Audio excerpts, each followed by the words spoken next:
ಜೊತೆ ಜೊತೆಯಲಿ ಒಂದ್ಸಲ ಅವರು ನೋಡೋವರೆಗೂ ಹಂಗೆ ಆಡ್ತಾಳೆ ಬಿಡಮ್ಮ. ಒಂದ್ಸಲ ಕರೆದು ಪರಿಚಯ ಮಾಡಿಸು, ಆಮೇಲೆ ನೋಡು ಅವಳೇ ಅವ್ರಿಗೆ ಅಭಿಮಾನಿ ಆಗಿಬಿಡ್ತಾಳೆ.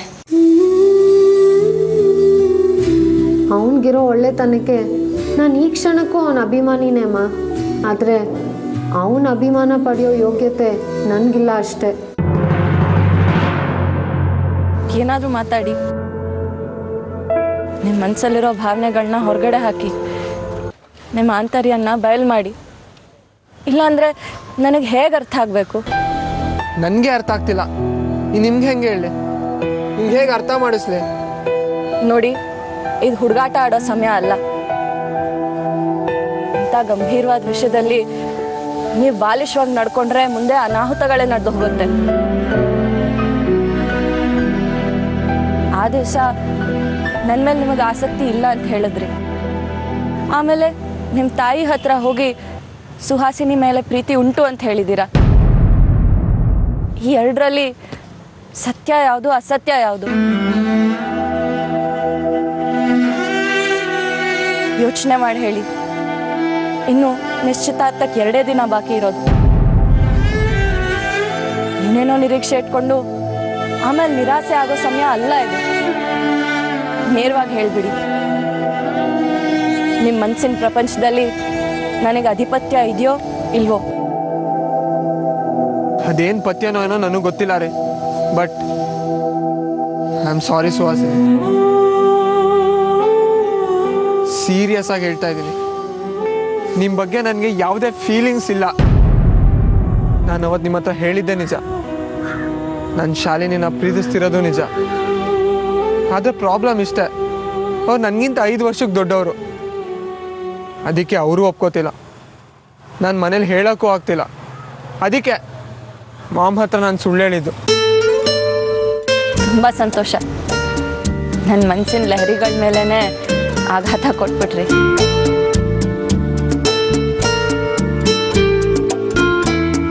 ಸಾರಿ ಸುಹಾಸಿನಿ, ನಿಮ್ಗೆ ಹರ್ಟ್ ಮಾಡಬೇಕು ಅಂತ ನಾನು ಹಿಂಗೆ ಮಾಡಲಿಲ್ಲ. ಬಿಡಿ, ಆಕಾಶಕ್ಕೆ ಕೈ ಚಾಚಿದವ್ರಿಗೆಲ್ಲ ಚಂದ್ರ ಸಿಗಲ್ಲ ಅಂತ ಇವತ್ತು ಗೊತ್ತಾಯ್ತು ನನಗೆ.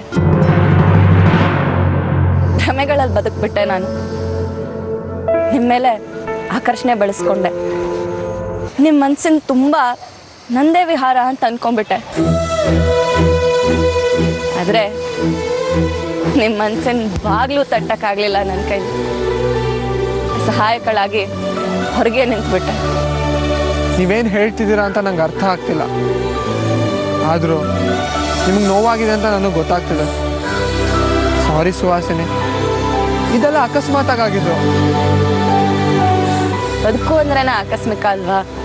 ಬಿಡಿ. ಇವಾಗ ನಿಮ್ಮ ಶಾಲಿನಿ ಅವ್ರು ಏನಂತಾರೆ? ಅವರು ನಿಮ್ಮ ಪ್ರೀತಿ ಒಪ್ಕೊಂಡಿದ್ದಾರಾ?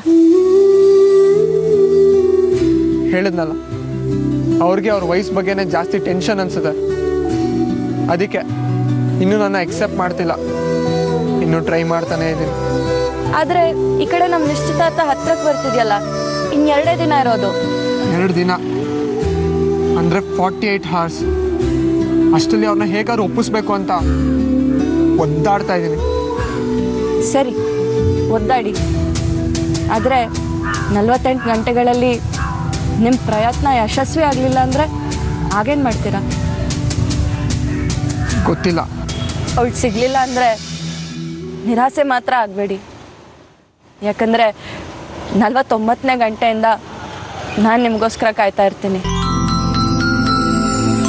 ಹಿಂಗೆಲ್ಲ ಹೇಳ್ಬೇಡ್ರಿ, ನನಗೆ ತುಂಬ ಕಷ್ಟ ಆಗುತ್ತೆ. ಶಾಲಿನಿ ನನಗೆ ಸಿಕ್ಬಿಡ್ಲಿ ಅಂತ ಬ್ಲೆಸ್ ಮಾಡ್ಬಿಡಿ ಸಾಕು. ಶಾಲಿನಿ ಅವ್ರು ನಿಮಗೆ ಸಿಗಲಿ ಅಂತ ಹಾರೈಸ್ತೀನಿ. ಆದರೂ ಅವ್ರು ನಿಮಗೆ ಸಿಗದೇ ಇದ್ದರೆ ಸಾಕು ಅಂತ ಆಸೆನೂ ಪಡ್ತೀನಿ. ಒಂದು ಸ್ತ್ರೀಯಾಗಿ ಈ ಥರ ಕೇಳ್ಕೊಳ್ಳೋಕ್ಕೆ ಮುಜುಗರ ಆಗತ್ತೆ. ಆದ್ರೂ ಕೇಳ್ಕೊತಿದ್ದೀನಿ, ನಿಮ್ಮ ಜೀವನದಲ್ಲಿ ನಿಮಗೆ ಶಾಲಿನಿ ಸಿಗಲಿಲ್ಲ ಅಂದರೆ ನನಗೋಸ್ಕರ ನಿಮ್ಮ ಮನಸ್ಸಲ್ಲಿ ಒಂದು ಪುಟ್ಟ ಜಾಗ ಬಿಟ್ಕೊಂಡಿರಿ. ನಾನು ಬರ್ತೀನಿ. ಶುಭವಾಗಲಿ.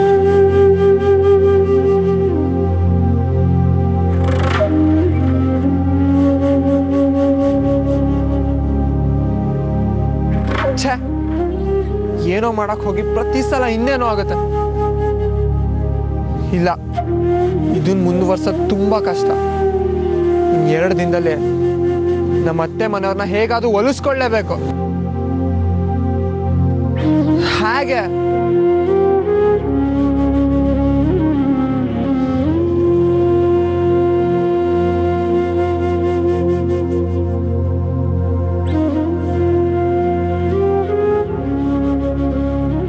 ಏ ಪ್ರತಿ, ಸೂಜಿಗೆ ದಾರ ಹಾಕೊಂಡು ಬಾರೆ, ಹೋಗ್ತಾನೆ ಇಲ್ಲ.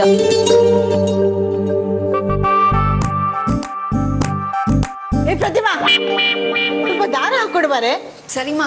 ಎಷ್ಟೊತ್ತಿಂದ ಪ್ರಯತ್ನ ಪಡ್ತಾ ಇದ್ದೀನಿ ನೋಡು, ಸುಮ್ಮನೆ ಕೂತಿದ್ದಾಳೆ. ತಲೆನೋವು ಬಂದ್ಬಿಡ್ತು ನನಗೆ.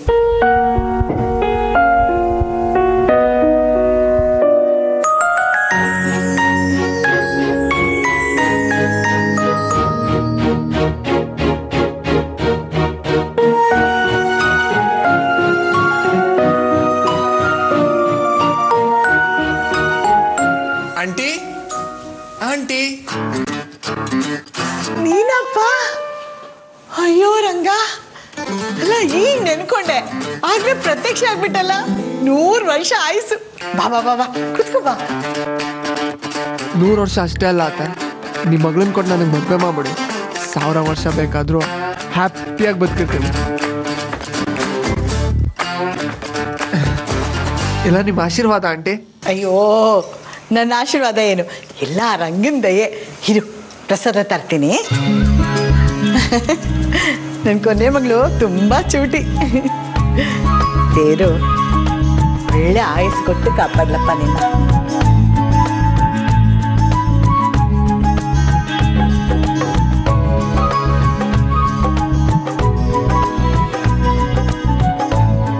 Thanks aunty.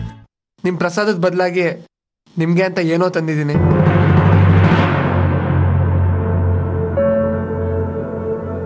ಕಂಚಿ ಸೀರೆ ನಿಮಗೆ ಅಂತ ತಗೊಂಬಂದೆ, ತಗೊಳ್ಳಿ.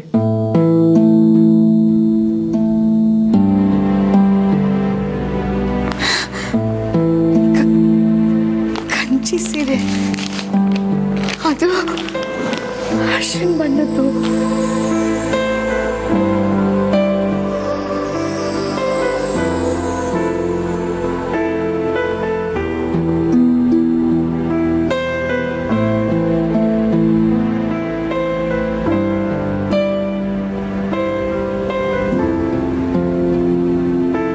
ಆಂಟಿ, ಯಾಕೆ ಹೇಳ್ತಾ ಇದ್ದೀರಾ? ಇಷ್ಟ ಆಗ್ಲಿಲ್ವಾ?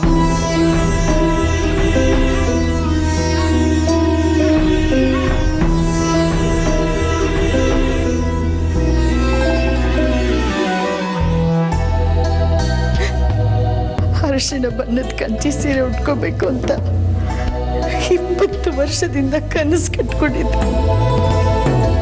ಅಂತ ಸೀರೆ ಕೊಡಿಸು ಕೊಡಿಸು ಅಂತ ನನ್ನ ಗಂಡನ ಪೀಡಿಸ್ತಾ ಇದ್ದೆ. ಆಮೇಲೆ ನಮ್ಮ ಬಡತನಕ್ಕೆ ಅದು ಯಾವತ್ತೂ ಸಾಧ್ಯ ಇಲ್ಲ ಅಂತ ಗೊತ್ತಾಗಿ ಸುಮ್ಮನೆ ಆಗ್ಬಿಟ್ಟೆ. ಅದ ಇವತ್ತು ನೀನು ಈ ಬಣ್ಣದ ಸೀರೆ. ಜಗತ್ತಲ್ಲಿ ಆಗದಿರೋದು ಯಾವುದೂ ಇಲ್ಲ ಆಂಟಿ. ವಿಷಯ ಇಷ್ಟ, ನಮ್ಮಮ್ಮ ನನ್ನ ಮದುವೆ ಬೇಗ ಆಗಲಿ ಅಂತ ಅದ್ಯಾವುದೋ ವ್ರತ ಮಾಡಿದ್ರು. ಆ ಪೂಜೆ ಮುಗಿದ್ಮೇಲೆ 9 ಜನ ಮುತ್ತೈದರಿಗೆ ಈ ಥರ ಸೀರೆ ಕೊಟ್ಟು ಆಶೀರ್ವಾದ ತಗೋಬೇಕು ಅಂದ್ರು.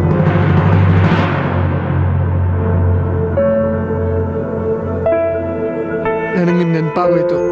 ಸೀರೆ ತಗೊಂಡ ತಕ್ಷಣ ಓಡ್ ಬಂದ್ಬಿಟ್ಟೆ.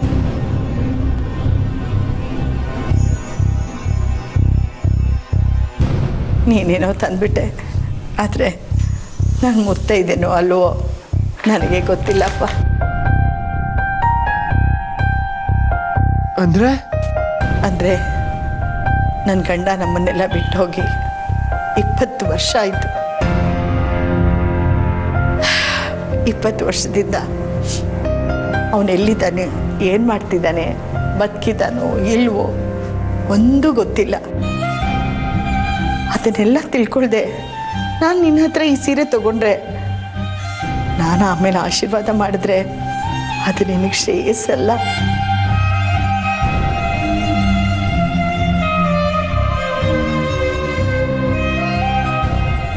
ಇಲ್ಲ ಆಂಟಿ. ಅಂಕಲ್ ಎಲ್ಲೋ ಒಂದ್ ಕಡೆ ಬದುಕೇ ಇರ್ತಾರೆ. ಈ ಮುತ್ತೈದೆ ಶಾಸ್ತ್ರ ಅನ್ನೋದೆಲ್ಲ ಬರೀ ಮೇಲ್ನೋಟಕ್ಕಷ್ಟೇ. ನಿಮ್ಮಂತ ಒಳ್ಳೆ ಮನ್ಸಿರೋ ನನಗೆ ಆಶೀರ್ವಾದ ಮಾಡಿದ್ರೆ ನನ್ನ ಲೈಫೇ ಹೂವಿನ ತೋಟ ಆಗ್ಬಿಡುತ್ತೆ. ನನ್ಗೆ ಆಶೀರ್ವಾದ ಮಾಡಿ ಆಂಟಿ. ಹೇಳಪ್ಪ, ಎದ್ದಿರ. ವರ್ಷ ದೇವರು ನಿನ್ನ ಸುಖವಾಗಿಟ್ಟಿರಲಿ. ನೀನು ಯಾರನ್ನ ಆಸೆ ಪಡ್ತೀಯೋ ಅವಳೇ ನಿನ್ನ ಹೆಂಡತಿಯಾಗಿ ಬರಲಿ. ಆಹಾ, ಏನು ಹೇಳಿದ್ರಿ ಆಂಟಿ? ನೀವು ಹೇಳಿ ನಿಜ ಆಗ್ಬಿಟ್ರೆ ನನ್ನ ಲೈಫೇ ಬದಲಾಗೋಗುತ್ತೆ. ಅಂದ್ರೆ ನೀವ್ ಯಾರನ್ನೋ ಆಸೆ ಪಡ್ತಿದ್ದೀರಿ ಅಂತ ಆಯ್ತು. ನಾನು ಇಷ್ಟಪಟ್ರೆ ಸಾಕ, ಅವರು ಒಪ್ಕೋಬೇಕಲ್ಲ. ತುಂಬಾ ಸತಾಯಿಸ್ತಿದ್ದಾರೆ. ಯಾರಪ್ಪ ಅವಳು? ಇಂಥ ಬಂಗಾರದಂಥ ಮನುಷ್ಯನ ಮದುವೆ ಆಗೋಕ್ಕೆ ಒಪ್ಕೊಳ್ಳಲ್ಲ ಅನ್ನೋಳು. ಅವಳನ್ನ ಇಲ್ಲೇ ಕರ್ಕೊಂಡು ಬಾ, 4 ಕೊಟ್ಟು ಬಾಯಿ ಮುಚ್ಕೊಂಡು ಮದುವೆ ಮಾಡ್ಕೊ ಅಂತ ಹೇಳ್ತೀನಿ. ಅದಕ್ಕೆ ತಾನೇ ಆಂಟಿ ನಿಮ್ಮ ಹತ್ರ ಬಂದಿರೋದು. ಅಂದ್ರೆ ನಿಮ್ ಹಾರೈಕೆ ಇದ್ರೆ ಒಪ್ಕೋತಾರೇನೋ ಅನ್ನೋ ನಂಬಿಕೆಯಿಂದ. ಬರೀ ಹಾರೈಕೆ ಅಲ್ಲಪ್ಪ, ನನ್ನ ಸಹಕಾರನೂ ನಿನ್ಗಿರುತ್ತೆ. ಆ ಹುಡುಗಿ ಯಾರು, ಎಲ್ಲಿದ್ದಾಳೆ ಅದನ್ನು ಹೇಳಿ ನನಗೆ. ನಾನೇ ಅವಳ ಹತ್ರ ಹೋಗಿ ಮಾತಾಡಿ ಇಂಥ ಹುಡುಗನ್ನ ಬಿಡಬೇಡ ಅಂತ ಹೇಳಿ ಒಪ್ಪಿಸ್ಬಿಡ್ತೀನಿ. ಎಲ್ಲಿದ್ದಾಳೆ ಅವಳು? ಇಲ್ಲೇ ಹತ್ರದಲ್ಲಿದ್ದಾರೆ ಆಂಟಿ.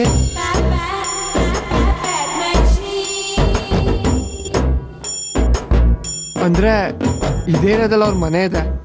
ನನಗೆ ಹುಡುಗಿರ್ನ ಫಾಲೋ ಮಾಡೋ ಅಭ್ಯಾಸ ಇಲ್ವಲ್ಲ, ಅದಕ್ಕೆ ಮನೇನೂ ಗೊತ್ತಾಗ್ತಿಲ್ಲ, ಮದ್ವೆನೂ ಆಗ್ತಿಲ್ಲ. ಎಂಥ ಸಿಂದಂತ ಹುಡುಗಪ್ಪ ನೀನೇನು ಯೋಚನೆ ಮಾಡಬೇಡ. ನಿಮ್ಮ ಪರವಾಗಿ ನಾನು ಪ್ರಯತ್ನ ಪಡ್ತೀನಿ. ನನ್ನ ರಂಗನಲ್ಲೂ ಕೇಳ್ಕೊತೀನಿ, ನೀನು ಇಷ್ಟಪಟ್ಟಿರೋ ಹುಡುಗಿನೇ ನಿನಗೆ ಮದುವೆ ಆಗಿ, ಸರಿನಾ? ನಿಜವಾಗ್ಲೂ thank you so much aunty. ನಿಮ್ಮ ಬಾಯರ್ಕೆಯಿಂದ ಹಾಗೆ ಆಗ್ಬಿಟ್ರೆ ನನ್ನ ಜನ್ಮ ಸಾರ್ಥಕ ಆಗೋಗುತ್ತೆ. Thank you so much. ಇನ್ನೊಂಚೂರು ಪ್ರಸಾದ ತಗೊಳ್ಳ? ತಗೋಪ್ಪ.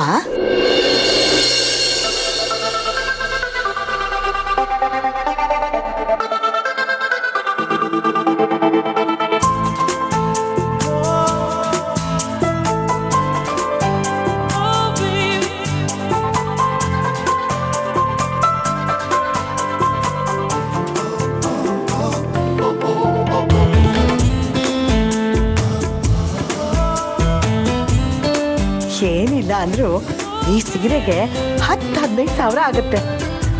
ರಂಗ, ಆ ಹುಡುಗ ಎಂಥ ಬಂಗಾರದಂತವನು ತಾನೇ ತಂದು ಕೊಟ್ಬಿಟ್ಟ. ನೀನು ಈಸ್ಕೊಂಡ್ಬಿಟ್ಯಾ? ತಪ್ಪಲ್ವೇನಮ್ಮ? ಅದರಲ್ಲೇನೇ ತಪ್ಪು? ಅವ್ನು ಬೇಗ ಮದುವೆ ಆಗಲಿ ಅಂತ ಅವರಮ್ಮ 9 ಜನಕ್ಕೆ ರೇಷ್ಮೆ ಸೀರೆ ಕೊಡ್ತೀನಿ ಅಂತ ಹರಕೆ ಹೊತ್ಕೊಂಡಿದ್ರಂತೆ. ಅದಕ್ಕೆ ತಂದು ಕೊಟ್ಟ. ಅಂಥ ಒಳ್ಳೆ ಬುದ್ಧಿ ಎಷ್ಟು ಜನಕ್ಕಿರುತ್ತೆ ಹೇಳು? ನಿನ್ಗೆ ಯಾಕಮ್ಮ ಅರ್ಥ ಆಗ್ತಾ ಇಲ್ಲ? ಈಗಿನ ಕಾಲದಲ್ಲಿ ಹುಟ್ಕೊಂಡು ಬಂದಿದೆಲ್ಲ ಮಾಡ್ತಾರೆ ಅಂದ್ರೆ ನೀನು ನಂಬ್ತಾ ಇದೆಯಲ್ಲಮ್ಮ. ನನ್ಗಿದೆಲ್ಲ ಇಷ್ಟನೇ ಆಗ್ತಾ ಇಲ್ಲ. ಮೊದಲು ಆ ಹುಡ್ಗನ್ ಕರೆದು ಇದನ್ನ ವಾಪಸ್ ಕೊಡು ಅಷ್ಟೇ. ಹೆಂಗಾಗುತ್ತಕ್ಕ? ಅವರಷ್ಟು ಪ್ರೀತಿಯಿಂದ ತಂದ್ಕೊಟ್ಟಿದ್ದಾರೆ. ಅಮ್ಮನೂ ಎಷ್ಟು ಆಸೆಯಿಂದ ಇಸ್ಕೊಂಡಿದ್ದಾರೆ. ಆಸೆ ಇದೆ ಅಂತ ಯಾರು ಏನೇ ಕೊಟ್ರು ತಗೊಂಡ್ಬಿಡೋದೇನಮ್ಮ? ನಿಂಗೆ ಕಂಚಿ ಸೀರೆ ತಾನೇ ಬೇಕು.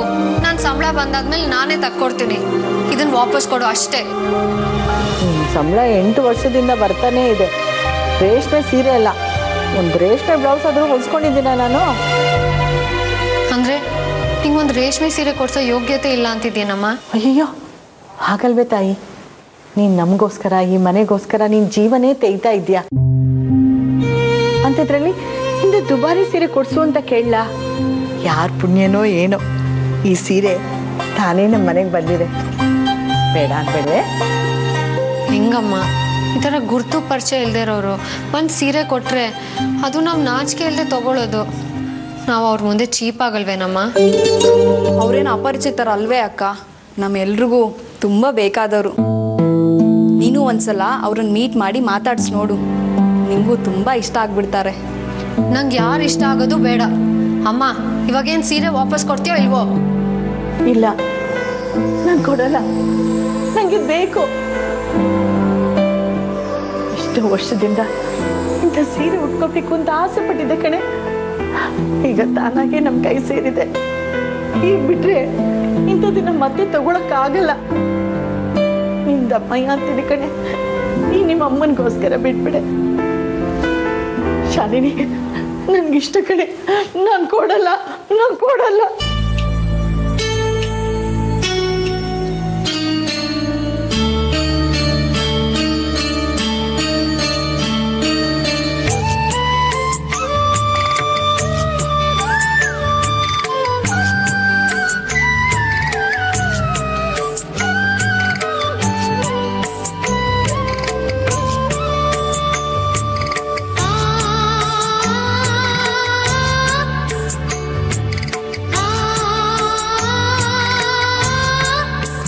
ಯಾಕೋ ನಮ್ಗೆ ದಿನೇ ದಿನೇ ಚಿಕ್ಕವ್ರು ಮಾಡ್ತಾ ಇದೆಯಾ?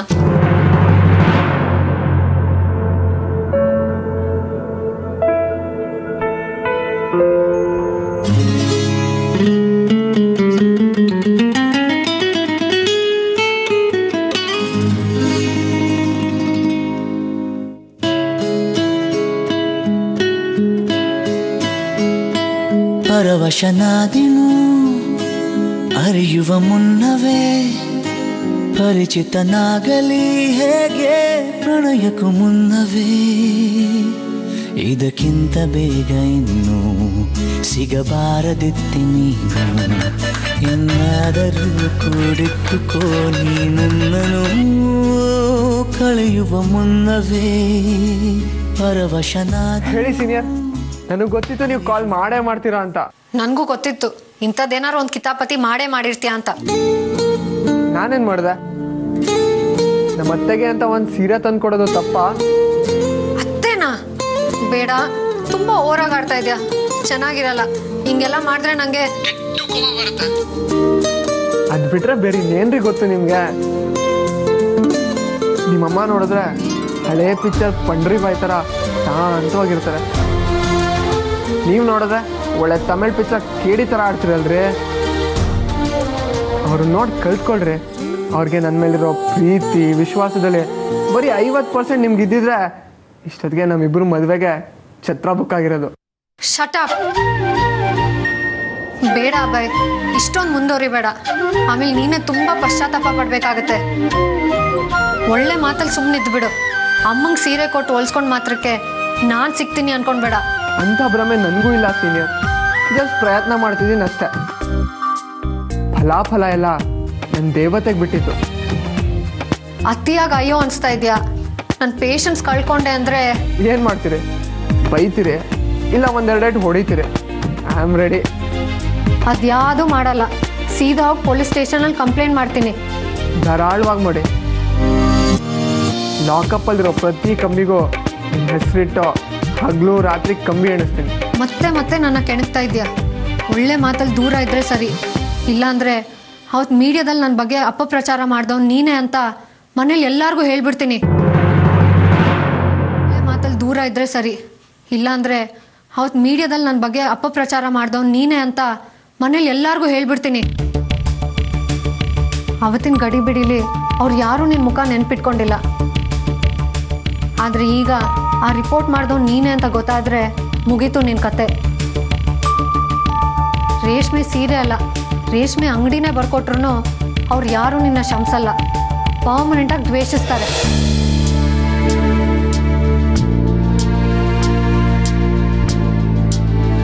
ಆಯಿತು, ಅದರಿಂದ ನಿಮಗೆ ಖುಷಿ ಆಗುತ್ತೆ ಅನ್ನೋದಾದರೆ ಹಾಗೆ ಮಾಡಿ.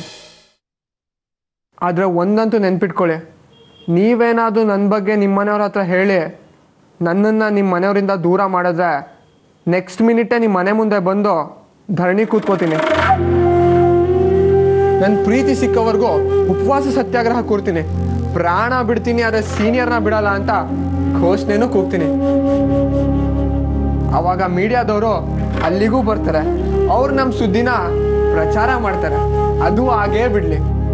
ನಾನು ಎಷ್ಟು ಬಡ್ಕೊಂಡ್ರು ನಿನ್ನ ಬುದ್ಧಿನೇ ಬಿಡಲ್ಲ ಅಲ್ಲ? ನಾನು ನಿಂಗೆ ಏನು ದ್ರೋಹ ಮಾಡಿದ್ದೆ ಅಂತ ನೀನು ನನ್ನ ಇಷ್ಟು ಕಾಡ್ತಿದ್ಯಾ? ಪ್ಲೀಸ್ ಸೀನಿಯರ್, ಬೇಜಾರು ಮಾಡ್ಕೋಬೇಡಿ. ಇರೋದಿದೊಂದೇ ಜೀವನ. ಈ ಜೀವನಕ್ಕೆ ಒಂದೇ ಜೀವ, ಒಂದೇ ಪ್ರೀತಿ ಅಂತ ನಿಮ್ಮನ್ನೇ ನಂಬ್ಕೊಂಡಿದ್ದೀನಿ. ನೀವು ಸಿಕ್ಲಿಲ್ಲ ಅಂದರೆ ನಾನು ಬದುಕಿದ್ದು ವೇಸ್ಟ್ ತಾನೆ. ಒಂದು ಬೊಂಬೆನ ಪಡ್ಕೋಬೇಕು ಅಂದರೆ ಚಿಕ್ಕ ಮಗು ಕೂಡ ಎಷ್ಟು ಅಳುತ್ತೆ, ಕಾಟ ಕೊಡುತ್ತೆ, ಕಣ್ಣೀರಿಡುತ್ತೆ. ಅಂಥದ್ದಲ್ಲಿ ನಾನು 26 ವರ್ಷದ ಹುಡುಗ ನಾನು ಇಷ್ಟಪಟ್ಟಿದ್ದನ್ನು ಪಡಿಬೇಕು ಅಂದರೆ ಎಷ್ಟೆಲ್ಲ ಸರ್ಕಸ್ ಮಾಡಬೇಕು. ಪ್ಲೀಸ್ ರೀ, ದಯವಿಟ್ಟು ಇದನ್ನು ಬೇಡ ಅನ್ಬೇಡಿ. ನಿಮ್ಮ ಕೈ ಮುಗಿತೀನಿ. ನೀವು ಒಪ್ಕೋತಿರೋ ಬಿಡ್ತಿರೋ ಅದೆಲ್ಲ ಬೇರೆ ವಿಷಯ. ಆದರೆ ನನ್ನ ಪ್ರಯತ್ನಕ್ಕೆ ಮಾತ್ರ ಕಲ್ಲು ಹಾಕ್ಬೇಡ್ರಿ ಪ್ಲೀಸ್ ಶಾಲಿನಿ.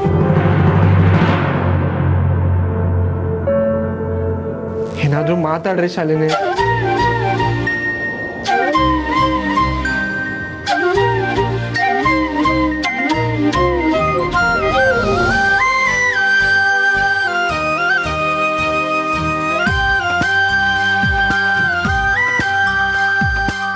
ಸುಡುವ ಹಿಮವೇ ಪ್ರೀತಿ, ಅಗ್ನಿ ಸ್ನಾನದ ರೀತಿ, ಸುಖವೆನ್ನೋ ಮಾಯ ಜಿಂಕೆ, ಹಿಡಿಯೋಕೆ 100 ಶಂಕೆ, ಕವಲುಗಳೇ ಕಾಡಿವೆ.